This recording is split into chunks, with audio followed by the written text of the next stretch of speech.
I remember in Rome when Pope Francis was just recently elected Pope, everything that he said and did was basically talked about and commented on. Because it's not every day that you get a new Pope, especially a Pope that nobody had heard of. Nobody knew who it was, at least in the square when he was elected Pope.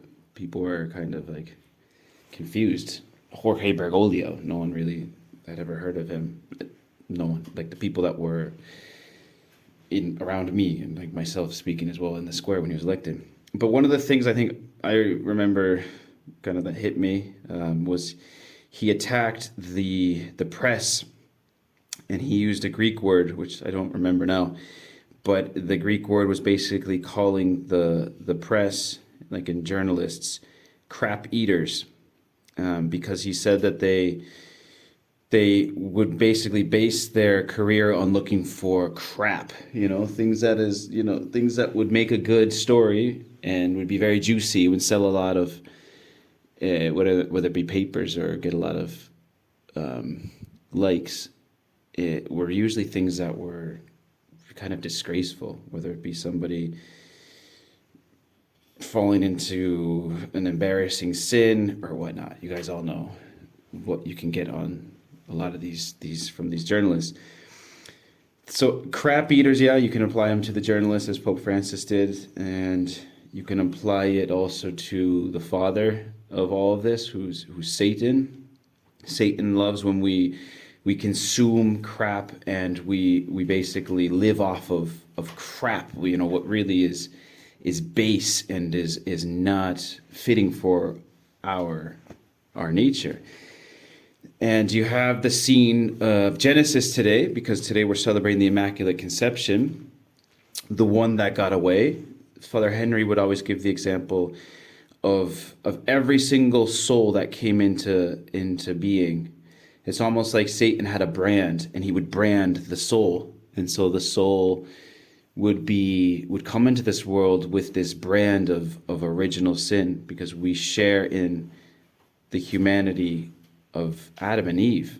And Adam and Eve just paid us, quote unquote, with this brand. So the devil's there branding each soul that comes into being, and one gets away. Father Henry would give that example. He goes to brand, but somehow Our Lady slips out, and he starts to worry, because there is that prophecy that at one day his head will be crushed, and this is it. This is the beginning of his end. So she escapes. She gets away. She's not branded. But in the garden, Eve gives Adam something that looks pleasing to the eye and is very desirable. It's prohibited. It's been prohibited by God. What was it exactly? What did they do? What was the sin? We don't know. But in Genesis, it says this, that she gave him the fruit, and he ate of the fruit. He ate of it. And that's it. It's over. Paradise is lost. Sin came into the world.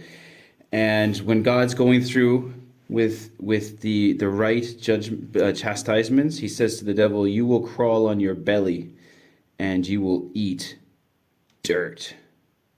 Dirt. You shall eat dirt. So you're going to eat crap.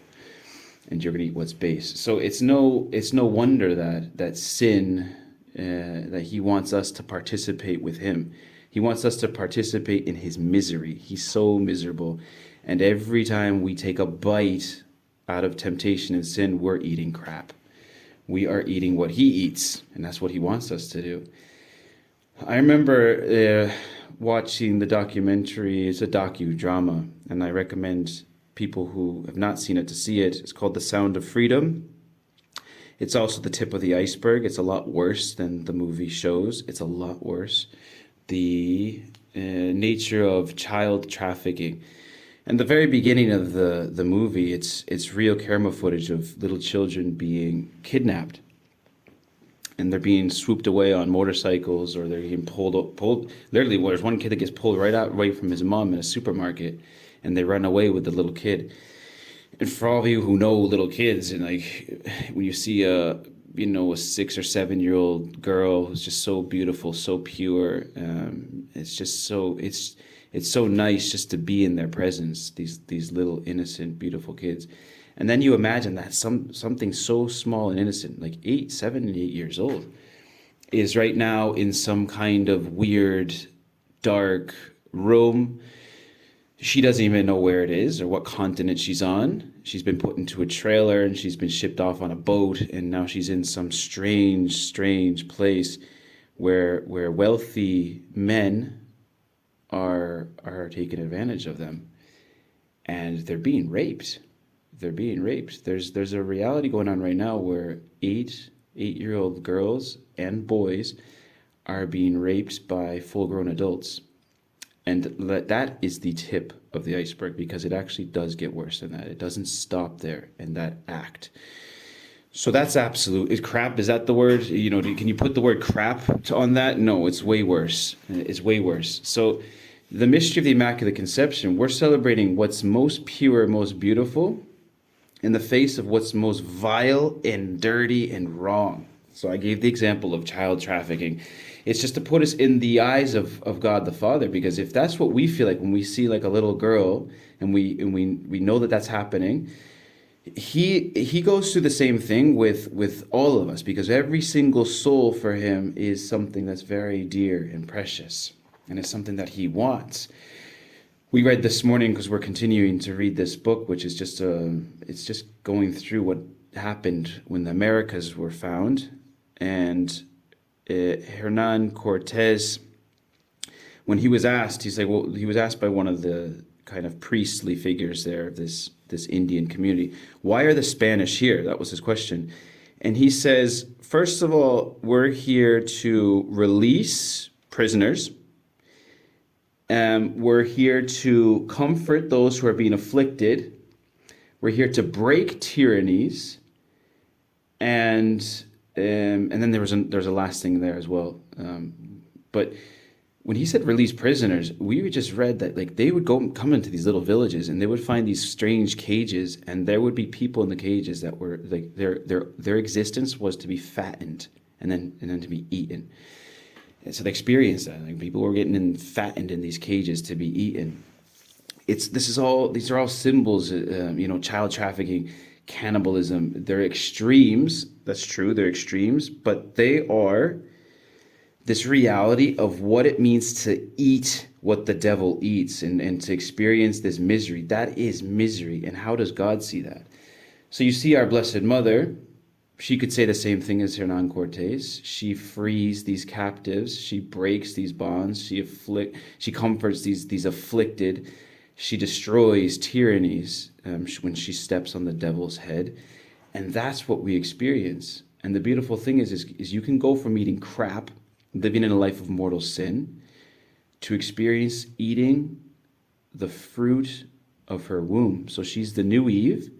And what she gives us to take a bite out of and to eat, way more desirable, way more attractive than sin, is the life of God. And what happens when you eat the life of God? What happens when you eat the fruit of her womb, when you participate in the divine life? Your soul becomes the new Garden of Eden. The new Garden of Eden. We know in the old Garden of Eden that Adam and God shared in a friendship.